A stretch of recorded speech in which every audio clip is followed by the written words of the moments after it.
Welcome to the Ponchatoula Live Show, the place where we make it easy for you to connect with the people of Ponchatoula. I'm your host, Parker Layrisson, and today I've got a terrific guest. This is one of the nicest guys in town. He gives of his time to give back to our community by coaching. He's done a ton of community service. He's led organizations. He serves in the local healthcare community as a CRNA. He's a super dad of daughters and just an all-around wonderful person. So, and today he comes on the show in triumph, having just won yet another North Shore Championship soccer tournament as the coach of the St. Joseph girls. I'm talking, of course, about Ryan LeSaicherre. Ryan, welcome to the show. Thank you, Parker. Feel very lucky to be here. I appreciate the invite. Those were probably some of the nicest things anyone has ever said about me. So well, it's all true. It's all true. I could have gone on and on much longer, but people didn't come here to hear me talk about you. They want to hear about you from you. Why don't we kick things off, if you will, by just telling us a little bit about yourself? Sure. Well, I am born and raised in Ponchatoula. My parents are Jeffrey and Kathy LeSaicherre. I grew up on the east side of Ponchatoula. I have two siblings, my older sister Heather and older brother Jeff. Like I said, grew up in Ponchatoula, went to St. Joseph's Catholic School, had a great time there, great education. Then went to Ponchatoula High School, had another great 4 years there. I look very fondly at my time at Ponchatoula. Decided to stay local for college, went to SLU for my undergrad. Ended up going into nursing, felt like a good career path for myself. And from there, I furthered my education, went to LSU to become a nurse anesthetist, went to anesthesia school. And after that, I'll back up a little bit. I know you met your beautiful bride at Southeastern, right? So yes, that's where I was about to back up.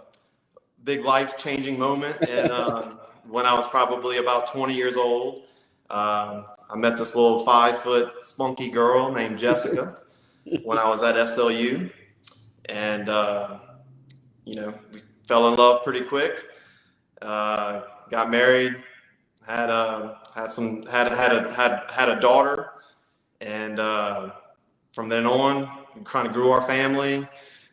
We always loved the area. Jessica actually is a girl from Destrehan at SLU, and she fell in love with the area too. So it was an easy decision where we wanted to kind of raise a family, and we chose Ponchatoula. And from then on, I guess we just went on with life. Very cool. We're going to get into a lot of those different chapters that you conveniently outlined for us. Before we do, I want to share with you some comments that are coming in from friends. So, folks, if you're new to the show and you're watching us live, know that we have the ability to share your comments live while we're on the air. So we're doing that here with Josh Cottrell. Josh, thank you for chiming in. And Ryan, he says hey to you and hey to me. Hey, Josh. Thank you for watching. And Mary Guito, likewise. Hey, Mary, how are you? I always love Mary. Like my wife, she's got great taste. She's a renowned, interior designer and just a woman of impeccable taste, a great mom. So thank you. I believe we've consulted her before for some interior design situations. Well, that proves she's also given us a cat. Your wife has good taste, huh? She's also given us a cat. So. Nice. Very cool. Well, Mary, so good to hear from you. And wow, the most important one yet, no offense to Mary and Josh, but Abigail LeSaicherre. Abigail, hello. We hear a lot about you here at my law office. There's a certain young man who's a big fan of yours that works here a few days a week. And so Abigail says, Dad, she's so proud, as I'm sure you are of her. Yeah, we're very proud of her. So Abigail, I'm going to make your dad talk about you later and say nice things. But anyone else watching, if you want to chime in like Abigail or anyone else, feel free to share a comment here, and we'll do our best to respond to you while we're on the air. So again, we're here with Ryan LeSaicherre, native of Ponchatoula. We're going to get into his coaching career, where he's recently coached the championship St. Joseph Crusaders to another big win. We're going to hear about his career in anesthesia, and all that he alluded to earlier. But I want to start with the LeSaicherre family. You mentioned your parents, Jeff and Kathy LeSaicherre, two heroes of mine. I see them now all the time at the St. Joseph lunch circuit. Speaking of LeSaicherre daughters, they're kind of the cool parents or grandparents at lunch. They're always holding court with more third graders than you could think would fit at one little table. But they're really some of the finest people in town. Everybody knew your mom as a nice bus driver and just a sweet lady, beautiful woman. Your dad's just one of the nicest. I mean, he's not a braggadocious, outspoken guy. He's a lot like you, but all respected by everyone that knows him. So what was life like growing up in the LeSaicherre house as the baby? You mentioned you have your older sister, Heather. She was a year ahead of me in school, and she was like Superwoman who was great at school and pretty and, just kind of, an all-star type. Your brother's been on the show. We've heard about him, district MVP soccer, conquered the business world, all that.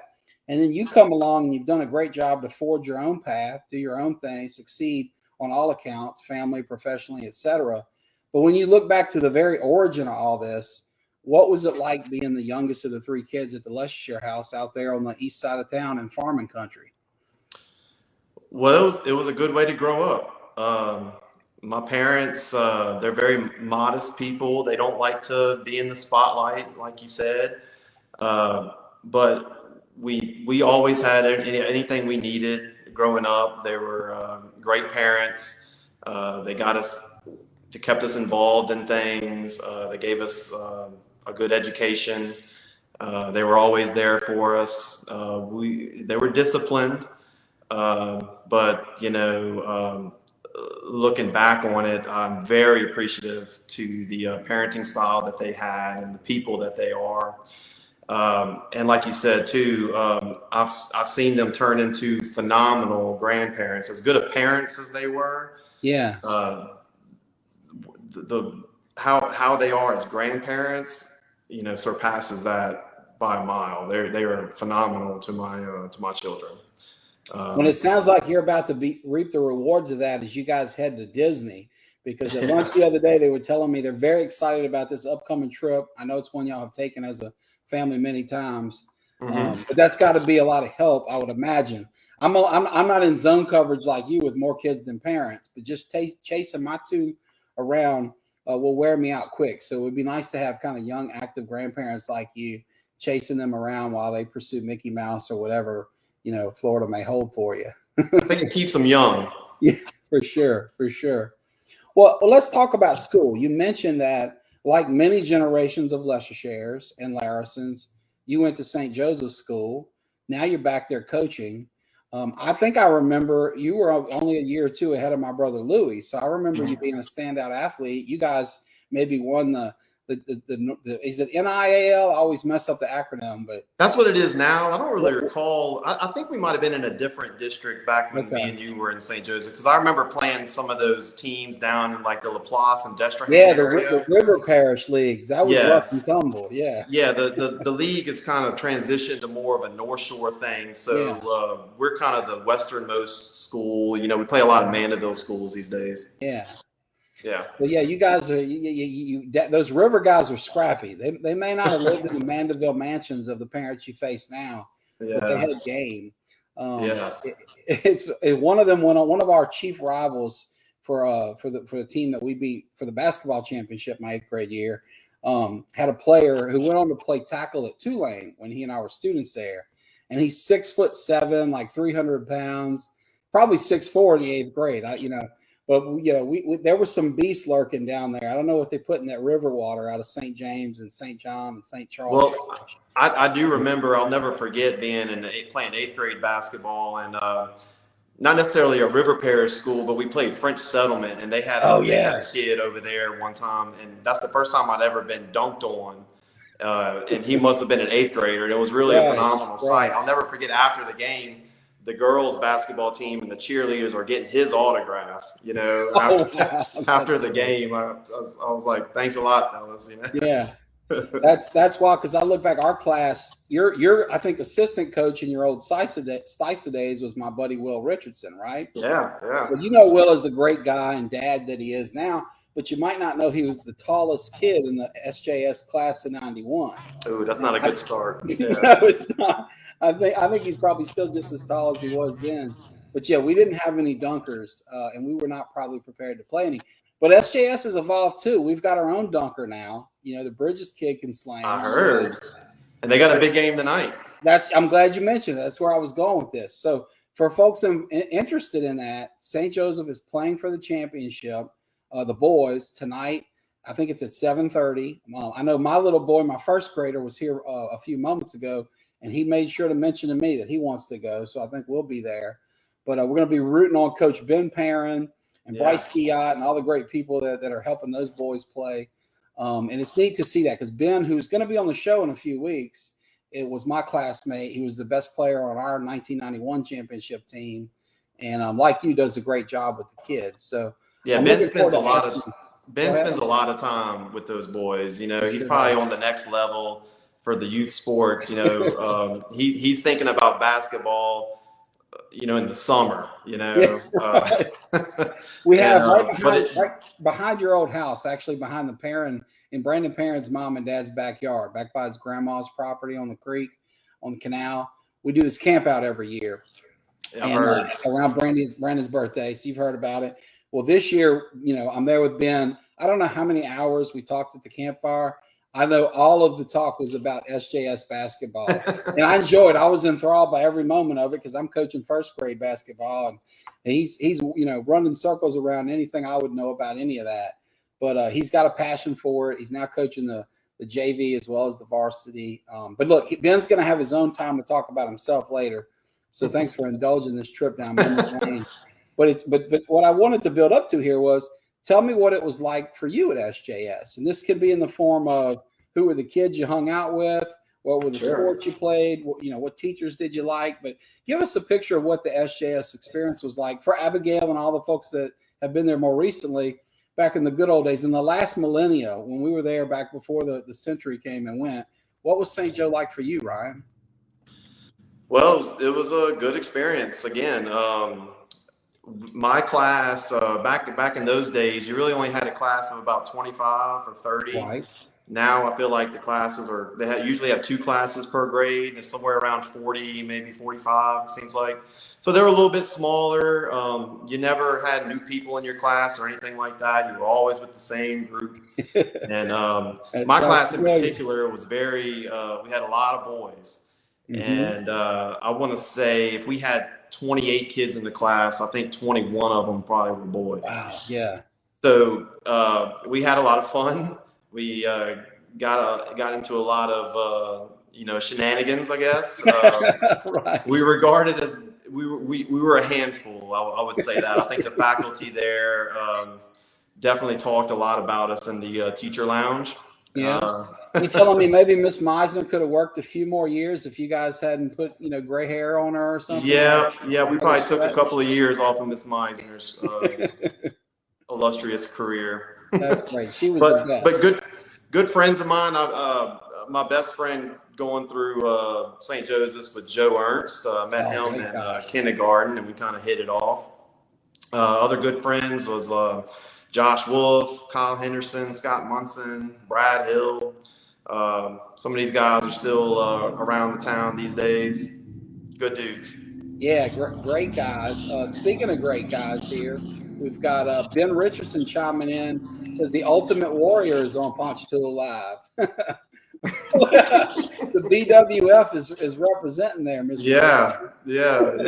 That's one of the creators, one of the originals, the OG BWF there. Yeah, believe it or not, there is some BWF, Backyard Wrestling Federation, for you newbies. I hear there's the legend has it there's some video lurking out there somewhere, but none of these guys are ever eager to step. I would like to see that. I think everybody's waiting until your own kids are safely into their 20s and don't repeat the mistakes that you guys made safety-wise. Probably a good idea. Our mutual friend Brandy Taylor's on here. She says, "Go Crusaders." Brandy, please give our best to Russell and your gang. I hope you guys are doing well. And speaking of your old guard, Mandy Franks Braywick, your buddy Coach Franks, his sister who's been on the show, Mandy's episode was one of our favorites. She says, hey, and that she loves the LeSaicherres. Thank you, Mandy. Cherie Kitchen Wells. Well, that's a lot. That is a lot. Cherie, we may not be able to get through your whole comment, but she does say, Ryan, that you're one of her oldest friends and one of the few people that's truly genuine the whole time she's known you. And like you say earlier, with these small classes, this small St. Joseph community, you're there for a long time. I mean, we didn't have pre-K in your day or mine, but we were on the reservation, so to speak, for like a good 9 years. And my class was like yours. I think we had somewhere in the ballpark of 24 kids, 16 boys, 8 girls, kind of solid little 2-to-1 ratio. Not quite as as imbalanced as yours, but by the time you're out of there, they're like your sisters, right? Because you've been with them the whole time.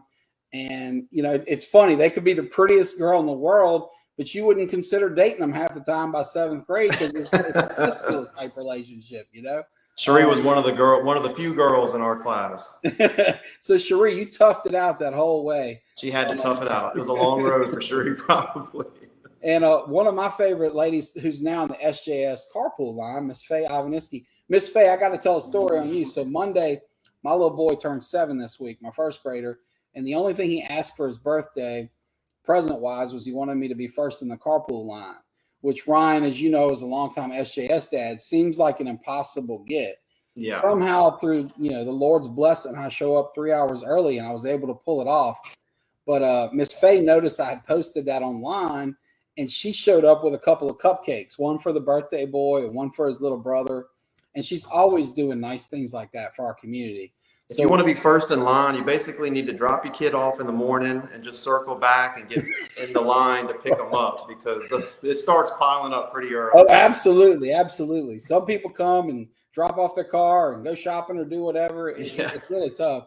But part of your old crew here, William and Dustin Sims are chiming in here.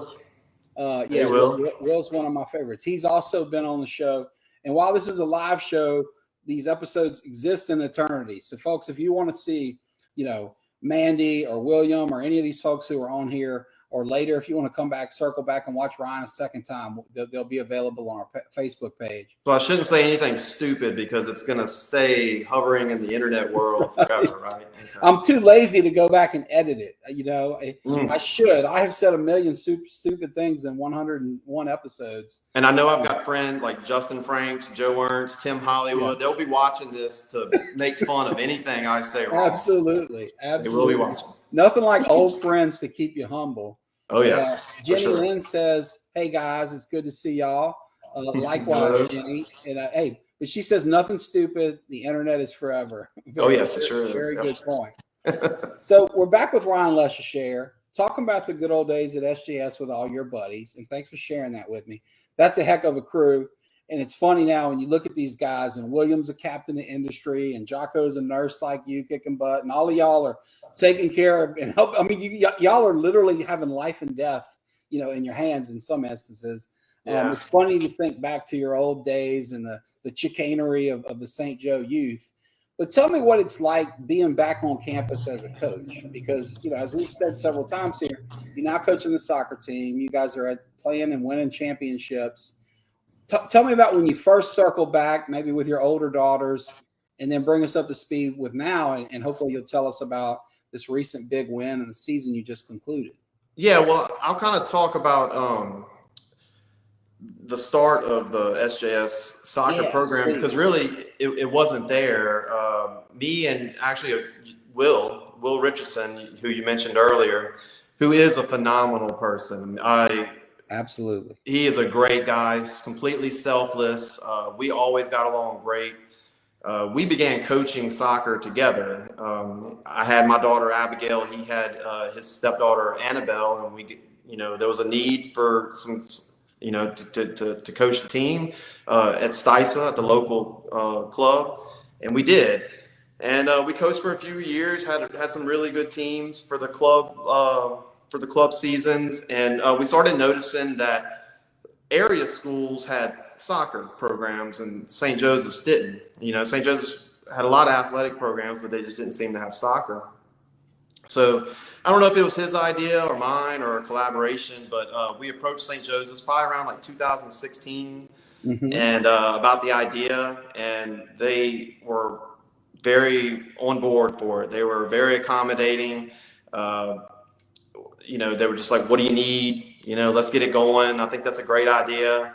And as long as there was the interest, and there was, and it was pretty much as simple as that. We pretty much just came to them with the idea of getting it going, and it was from then on. It was just like, how can we help? So it sounds like you had the support of the faculty, absolutely, the boosters. I assume, kind of no resistance, just a lot of support. That's great to hear. Yeah, and we don't ask for a lot with soccer, but that's another thing. The financial support was always there because there's no soccer field or anything. There's like they have the gym for basketball and all these other types of events, but there's no real place to practice. So we got to go rent a little field at Chapapila, and it's always been, yeah, sure. What do you need? Well, I'm glad you mentioned that because you mentioned, we have this great gym, and now thanks to folks who came before you and I, the Jared Bros and Ben Perrins of the world, we have this great hard court floor. That is nice, yes. That you and I didn't play on. But, I'm reminded thinking of lunch with your parents, who are now grandparents. And a few weeks ago, my parents who came with me to the gym wasn't always there. So as we sit there right next to the gym having lunch, my dad's telling about his days when they played on a dirt court and there was no gym, and telling me that this part's a little cemetery over there, and this was dirt and that was grass. It's crazy to think that, Yeah. So each generation comes along to benefit the next, and it's really cool. They're doing that over at the Baptist Church right now, a big fundraising effort to build a new facility that will include a gym and things like that. I think back to you mentioned high school, like starting a program. Will was on the first team at PHS. So before even your brother got there, there was not a soccer team in, say, 1991 when we were at St. Joseph. Yeah. Our freshman year, thanks to Sparky Wells and many great other folks, they came in, and it started with grit and volunteers. And hey, you're right. Back then they had a great gym for basketball, and the swamp was there for football, but no soccer fields. But the rising tide lifted all boats. The other programs were generous and supportive. And eventually it grew into the soccer we're accustomed to around here.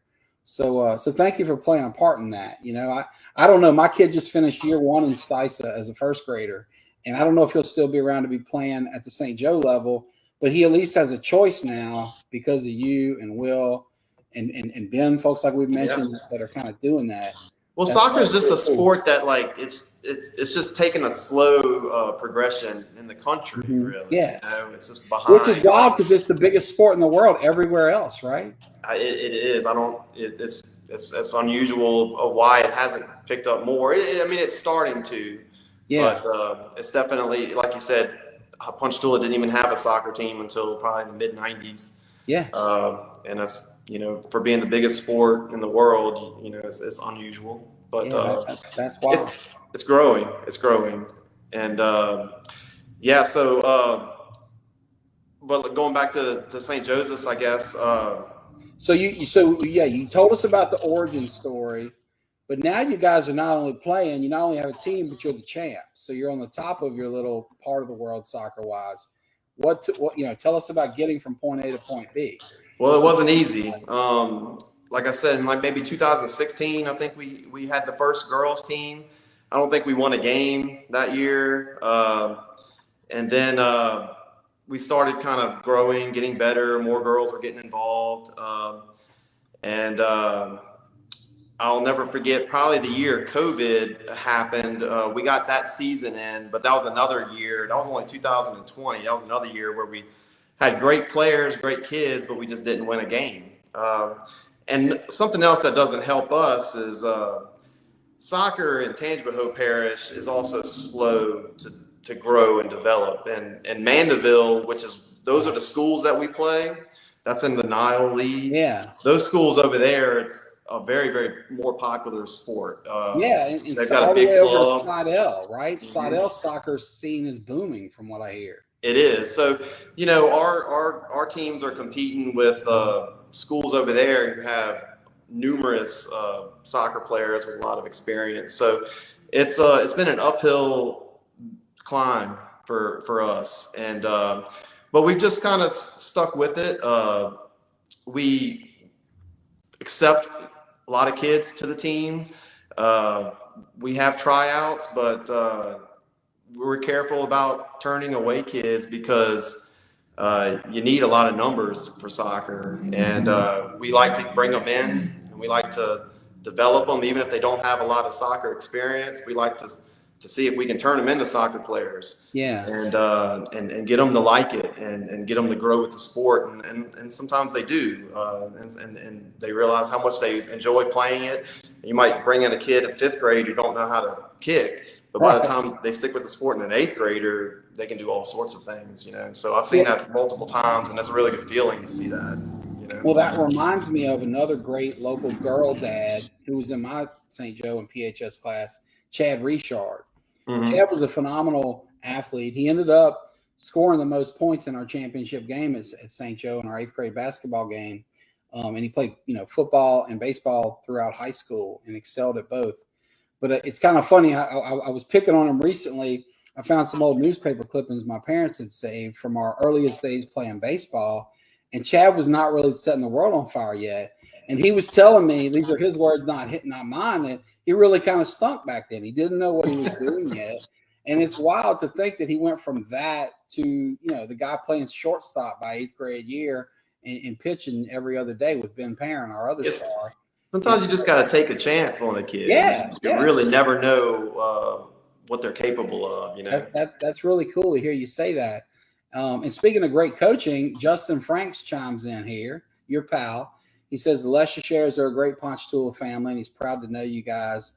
And he says you set a great example for all the girl dads out there. I think he's responding to his sister, who's kind of poking a little fun at the y'all. Well, Justin is also a girl dad. I've got him beat by one.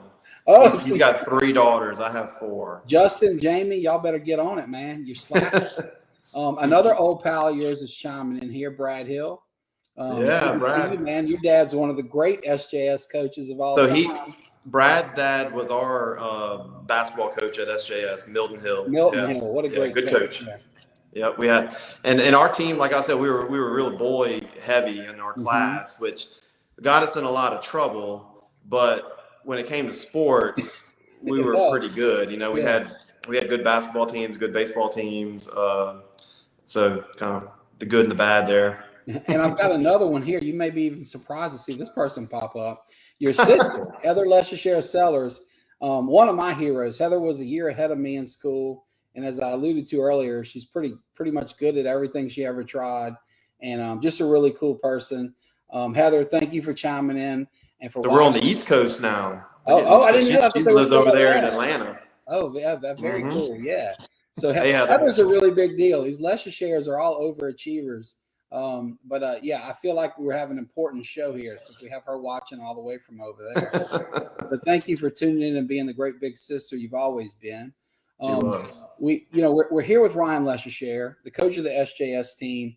Tell us specifically about this season, because was it Monday, Tuesday? I know it's this week, right? It was Valentine's Day, so it was Tuesday. With the bad weather, we were supposed to wrap up last week, but the bad weather kept pushing everything back. So we ended up playing the game on Tuesday night. But so this team was real special. It was a good group. We had a good mixture. Like I said, soccer, you need a lot of players, so we have to utilize players from 8th grade to 5th grade. So you got some younger girls mixed in with some older girls, and it's kind of like that every year if you want to have enough numbers for the sport. But this year we had a couple kids from each class. Our 8th grade wasn't as large in numbers as you might want it to be. You want your 8th grade class to be as big as possible, so you're more experienced. But I didn't really know what to expect from this team at the beginning of the season. I knew we'd be good, but I didn't know if we would be good enough. We've been more talented in years, I'll admit that. So I didn't really know what to expect. But even though we might not have been as talented as we were in previous years, I think we had the right mixture of, just good teammates and good leadership. And it kind of all came together. We had a really good regular season. Our seasons are only about 7 to 9 games anyway. Oh, wow. So we went through the regular. Doesn't get you much time to gel and really figure things out. You got to be well coached to you pretty much got to hit the ground running. Your first game, you're still figuring out who might play what positions. It is kind of a learn on the fly kind of situation. We also don't get a lot of practices in. It's a tough season. I mean, you're in the season is the winter, and winters in Louisiana are, could be warm or cold, but it's very wet. And, you might plan to get 5 practices in before your first game, but with the weather, you might get 2. So you got to just work with what you have. And, but the good thing is, because I coach club soccer and for STISA, and I kind of know I know most of these kids, even if I don't coach them, I kind of know of them. So you have an idea. You kind of you're not going in blind. You kind of have a good idea of what to do with them. But so the season was really solid. The girls performed really well. They kind of came together early on and surprised me. We won every game except for one, which was the OLL. It was our game on 8th grade night. And I probably shouldn't have. We kind of know that they're usually one of the better teams in the league, and I probably shouldn't have scheduled them for 8th grade night. So you didn't schedule a patsy like we see so often with Yeah. You want to try to get a cupcake in there if you can, and I failed that. I'll have to talk to my scheduler about right, which is me, but I am the scheduler. Hey, but cut your pay in half until you get it right. Exactly. Cut my pay in half. But so we had one loss, and this was actually the team that we ended up playing in the championship. They really took it to us in the regular season on 8th grade night. They beat us 6-0. It was a tough loss, the only one of the season. But what a cool story! So you get to avenge that in the championship.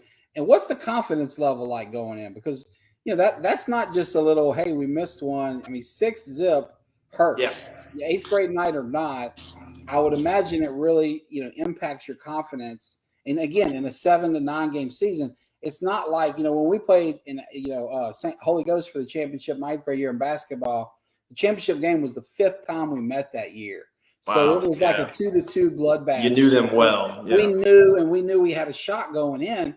But it sounds like you're in a different scenario. So what'd you do to pump the girls up, and kind of how did that work? The angle of really getting drubbed the first time around. How did that dynamic unfold? Well, we had to have a plan, and I would say a lot of people don't like. You did say 6-0's a lot, and I would compare most people are football fans around here, so I would say a goal is like a touchdown. So if it was a football team, we pretty much got beat 42-0. Wow. Yeah. So, we had a plan. I'll admit, in that first game when we lost, I was kind of watching them I was scouting them, kind of learning from them. I knew we were going to have to deal with this team in the playoffs. So I was trying to gather as much information, even though, I wanted to win that game. I was also wanted to come out of that game with a good idea of what they were like. It's not like we're going to have film session, and go over the film or anything. I had to kind of watch. You're not Brady and Belichick, but you're still doing your homework. Yeah. And we still had to get through the other playoff games first. So we got through those. But when we got to match up with that team again, the plan was to really just kind of try to keep it low scoring. Our plan was to play defense, put numbers back, put some of our best players on the defensive side of the ball, keep everything in front of us, keep it away from the goal. Like if you're a basketball fan, it's kind of like thinking about, you got a good player, you don't want to give them a layup, but you might give them a 3-pointer instead. Right. You know what I mean? So that's the objective, to keep them away from our goal. Let them take those long shots you can live with. Yes. Just don't let them get by you. Don't let them get into the box or get close to our goalie, get close to our goal. We're going to kind of bend but not break, and that was the plan.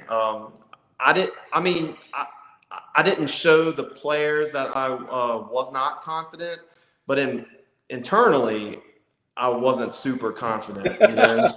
I'll admit. You can admit that now, but on paper, this team was probably better than us, no doubt about it. We were going to have a strategy and play our best to beat them. So, But yeah, you want to show You confidence. did the whole Kurt Russell Miracle on Ice. Dude, I watched that movie. I watched that movie before the game over the weekend. That's awesome. No lie, no lie. I love it. Because it made me think of that. It really did. Yeah. It made me no lie. I watched that movie over the weekend.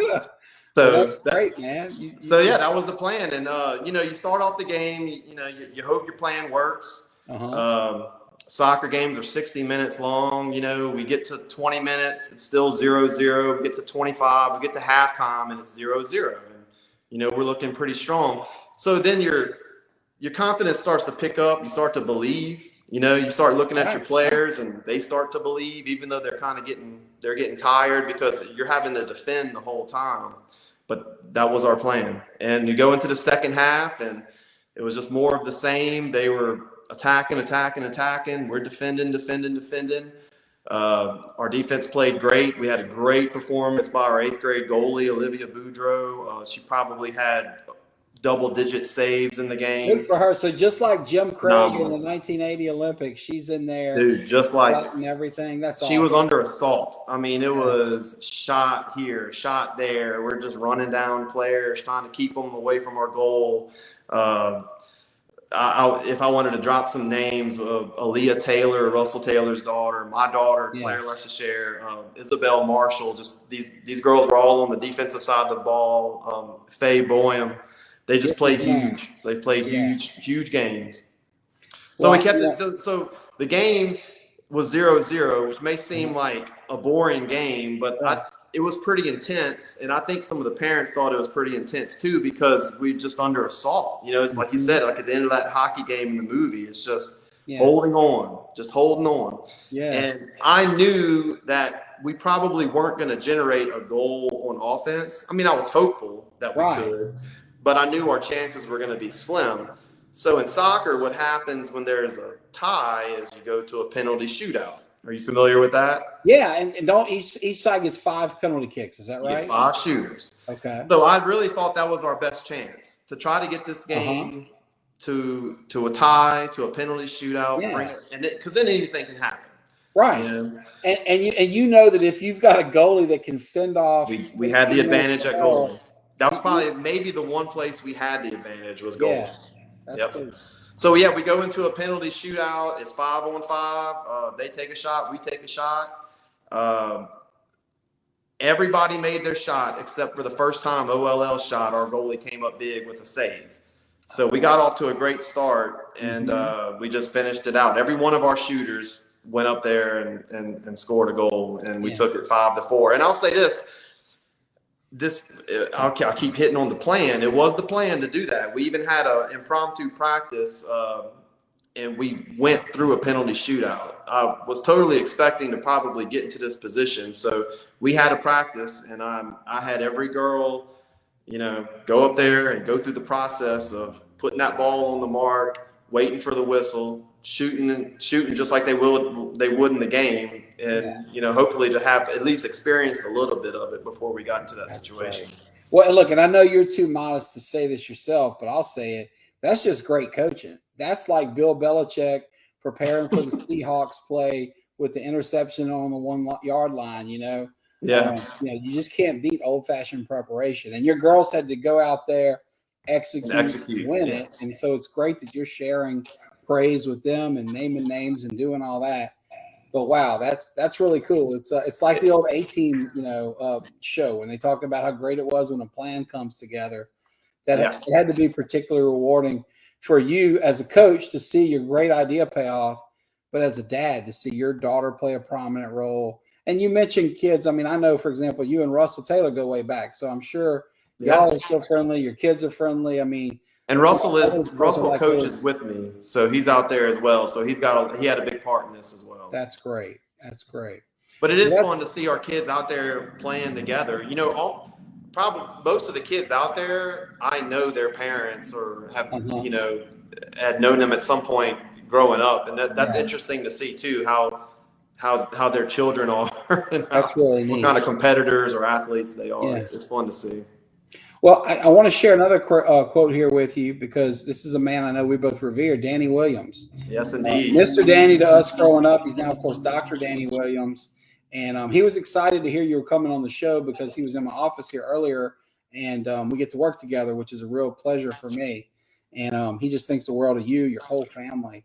So, well, I would definitely have to at some point in our discussion have to talk about Mr. Danny. Yeah, well, let's do it now. Talk about Yeah. PHS and Key Club and Danny, because I know he played a big part in your life back then.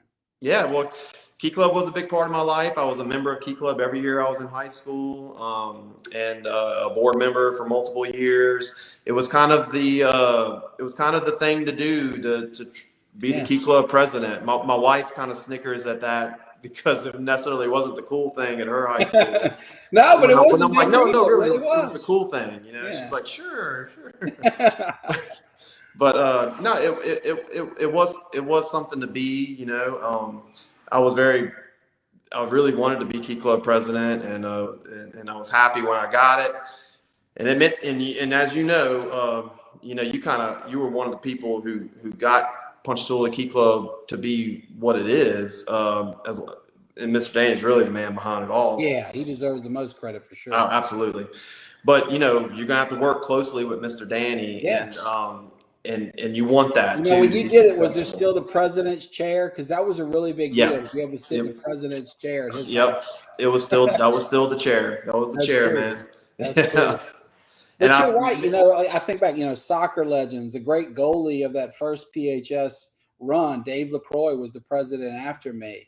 Corey Berner, who was a phenomenal baseball player, played college ball, was the president before me. I remember you guys coming into St. Joseph's to do the Builders Club. That's right. We started that when you were there. Yeah.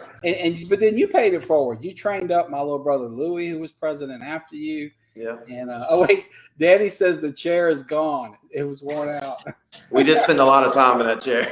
He's got new traditions now. His exchange students probably wore out our chair. Mr. Danny should have let us auction. He should have auctioned it off. Yeah, we could have autographed it or something. It'd be. I could have put that in my man room or something. That would have been a great little piece. Absolutely. Something tells me now we both have wives with really good taste and interior designers and whatnot. They would not let us put the old worn out Key Club chair anywhere, but it's great for us to think that we would. Yeah. So Key Club was obviously a big part of your life in high school. I know, too, you played soccer, you were an athlete, throughout. What else were you into back then? Because I love asking people about PHS, whether it's my dad who went there in the 60s or I went in the 90s, up to younger people. Who were the people besides Danny, whether it's other students, coaches, teachers, etc., but who made an impact on you while you were there? Well, I mean, as far as faculty, Mr. Danny by far was the most. He taught me a lot about responsibility, how to manage things, tools that I still probably work off of to this day. You really grow up a lot when you're Key Club president. Right. You learn how to do things, accountability. I'll never forget there was this. One time I don't even remember the circumstances, but I thought I was going to do some project, and it was going to be at the old Hi-Ho, and I was like, yeah, I'm going to do this on this date, and ended up leaving that meeting with Mr. Danny. I totally forgot about it, and probably maybe thought it wasn't that great of an idea. But then after that date that I told him I was going to do all of it and never did anything or follow up, he's like, well, Ryan, I was at Hi-Ho yesterday and waiting on you, and you never showed up and all this stuff. And I'm like, oh my gosh, I did say I was going to do it, and that was early on. Well, you never want to let him down, but throughout the course of a year, all of us did it at some point. I'm sure. Yeah. I did, and that's tough. Yeah, because he's one. He was he taught me a lot about management, accountability, and responsibility. But yeah, I had other good teachers. Miss Monaster, chemistry was a good teacher of mine. Miss Freeman in English. Yeah, she was great. Yeah. I had quite a bit of good teachers. I would say, as an influence though, in high school, my brother was great big brother, very good to me growing up. Great guy, Always one of my best pals. Yeah, he always made me feel like I was part of the gang, especially like when I couldn't drive and he could. I was the epitome of a third wheel, always in the backseat of his car. He had a great group of friends, like Mark Stricker, Kevin Rayford, Jeffrey Arrington, Jason Angelette. And those guys were just phenomenal dudes. They were involved in things. They had their hearts were in the right place all the time. They just, you know, and they always made me feel like I was one of them, even though I was like 2 years younger, you know. That's cool. And at least one of them's watching now. Karen is chiming in here to call you a great guy and say that she calls you a little brother. He's so proud of you, Coach. Practically was. I mean, Kevin was always around in our house. Kevin's as good as it gets, folks. He's the chief deputy assessor for the Absolutely. parish. You know, very likely to be our next assessor. I'm certainly for him. I don't know anybody with any sense who's not. And but just a great guy. He's earned everything he's ever gotten. Except maybe that wife that's just way too good and out of his league. Just kidding. I think we all outkicked our coverage, huh? Right? Yeah. Certainly guilty of that here for sure. Yeah. And but he's the boy dad version to your girl dad. You guys, isn't that something? I know he's got the 4 boys, I got the 4 girls, and now y'all balance each other out. They're together. And Lathan's a really good kid too, just like his dad. He is, and of course Lathan's Kevin's son. He dates your daughter. Lathan works here at my law firm. He is a great kid, and although it's not Kevin's direct family, as I mentioned to you off air, you're sitting in the Rayford room. This house that's now my office was owned by the Rayford family for a half century. And Mr. Jerry Rayford was kind enough to sell it to me. And so we named that conference room after his family. Very cool. Wonderful people, all the Rayfords. I think of Mr. David Rayford, just, you know, Kevin's dad, one of the most solid dudes in town. Down to even his little nephew, who's not named Rayford, but is a Rayford at heart, his little nephew David. He's in my little boy's pre-K class, one of the sweetest. He was in that room where you are on Saturday, eating birthday cake and playing with my kids. And we do our birthday party up here. They're just great folks. Well, that's what you get when you grow up in the town. When you live in the town you grew up in, you know, your kids start mingling with all your friends' kids. You know, that's definitely how it is. Well, that's great. Look, I just realized, I promised I'd get you out of here a long time ago. So we're kind of way past schedule. And we both want to go support SJS at basketball and get back to family and all that. So I do want to briefly, if you don't mind, and we can wrap this up in a few minutes, but I would like to ask you about your career, because it's an incredibly important one, but I think one that people don't know a ton about, especially in terms of how to get there. So, you know, I would love to hear, because, for example, my mom went down and had shoulder replacement surgery, you know, recently. And, you know, that's such a big deal. It's like, you know, the old saying, it's a minor surgery when it's somebody else's family, but when it's yours, it doesn't matter what it is, it's major. But this is somebody who you put either yourself or a family member's life in their hands, really, right? I mean, you have to get it right. Anesthesia is nothing to play with. So if you would just kind of give us a kind of brief description of what it is you do, how you get there, maybe a day in the life, or just things you know enjoy about it. If you would just tell us about what a CNRA is and what you like about it. Yeah, well, I'm a nurse anesthetist, a CRNA. You got to become a registered nurse with a bachelor's degree before you can make the decision to go back to CRNA school. A lot of CRNA schools will require you to get like work experience as well, whether it's in ICU, might be 2 years, or a high-level emergency room before you go to school. But when I went to school, it was a master's program. A lot of the schools around the country are making it to where it's a doctorate in nursing program. So CRNAs these days are technically coming out with doctorate degrees. Yeah, kind of like physical therapists, right? Yeah. I think they made a similar transition. Gotcha. Yep. But yeah, we're actually nurse anesthetists are the largest providers of anesthesia in the country. There's more of us than there are of anesthesiologists or anesthesia assistants. Most likely, if you're going into surgery anywhere in the United States, you're probably going to be under the care of a nurse anesthetist, according to the odds. So it's a very high level of satisfaction career for me. I've got a lot of autonomy in it. Every day I see numerous patients. One of the things I like most about the part of my job I probably like the most is going to initially interview that patient before surgery when they're extremely nervous, because you know, this is something that, you know, you may only go to to surgery or under anesthesia a few times in your life. So Right. it's a very new thing for a patient, whereas this is the daily routine for me. So I can really comfort them, bring their level of anxiety down by my words and what I can offer them as far as telling them exactly what to expect. Anesthesia has so many advances. I'm sorry. Go ahead. And I was just going to say, when my kid got his tubes put in his ears and he had to go under, probably the most routine thing, around. But when you're a parent, it's like, whoa, my little kid's going under. This is terrifying. Oh, yes. So that bedside manner that you speak to is critical. Yeah. It's a very scary situation. Basically, you are putting your lives in the hands of the anesthesia, the surgeon, and maybe the nurse in the room, for however long you're going to be back there, whether it's for 5 minutes or 6 hours, so it's very stressful situation. And I always try to remember that because, in any job, you can get through those daily routines and have a bad day and let that show in your work.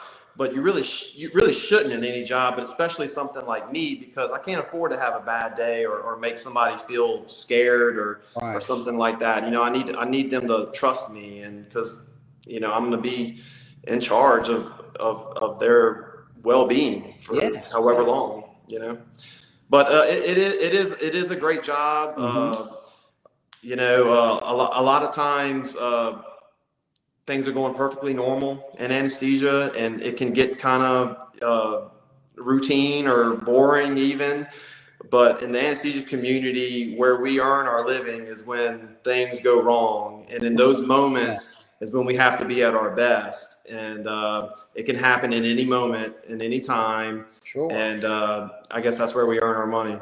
and sadly, your brilliance goes unnoticed, right? Because we're knocked out the whole time. Pretty much. We wouldn't know what was going wrong if we were awake, probably either.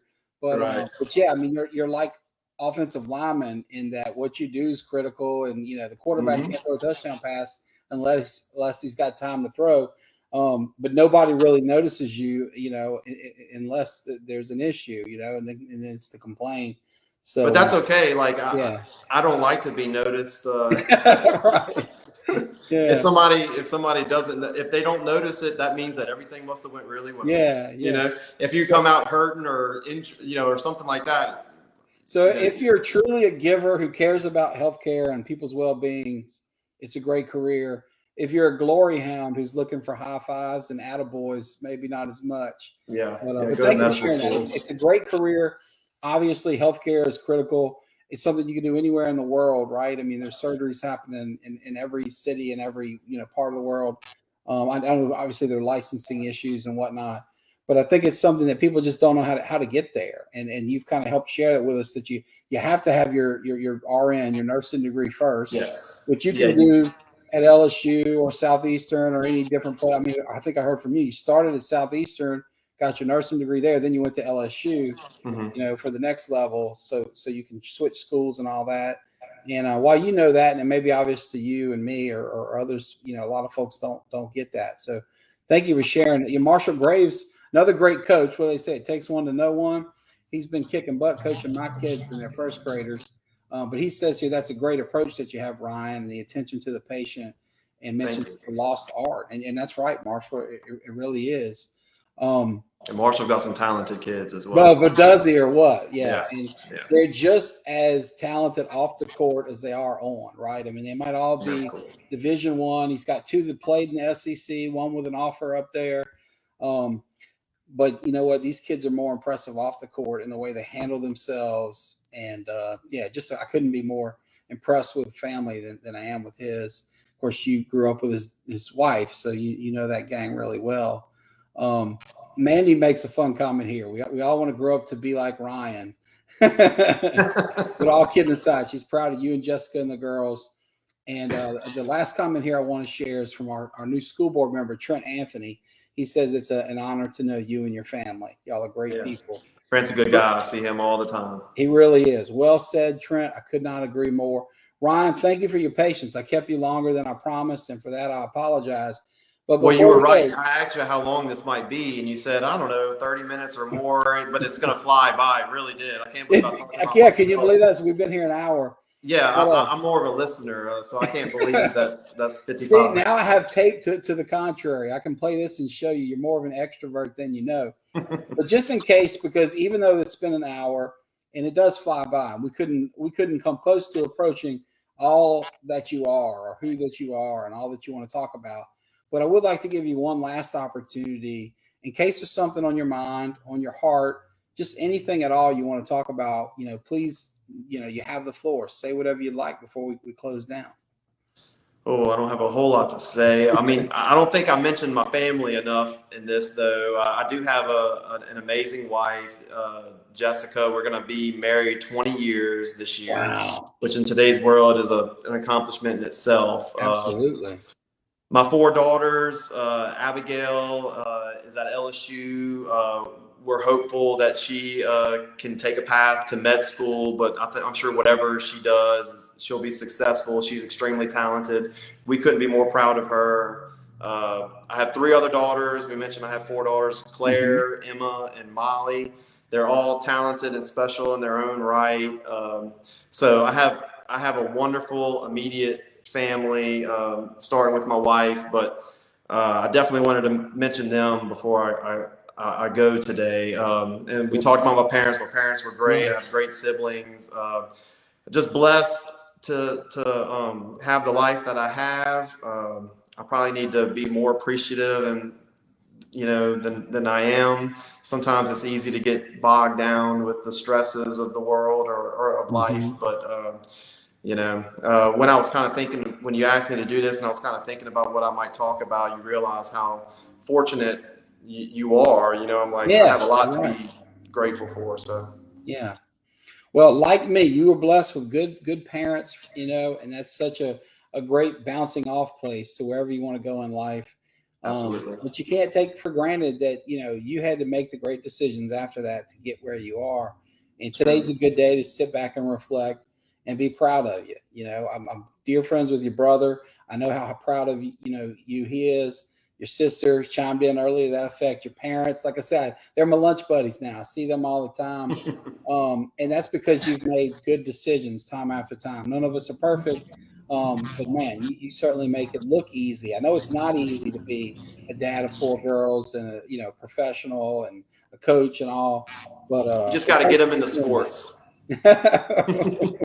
That's great advice. So, folks, there you have it. Ryan LeSaicherre, one of our best guests yet, and we're happy to have him on the show. We thank him for his time, and we thank all of you for tuning in.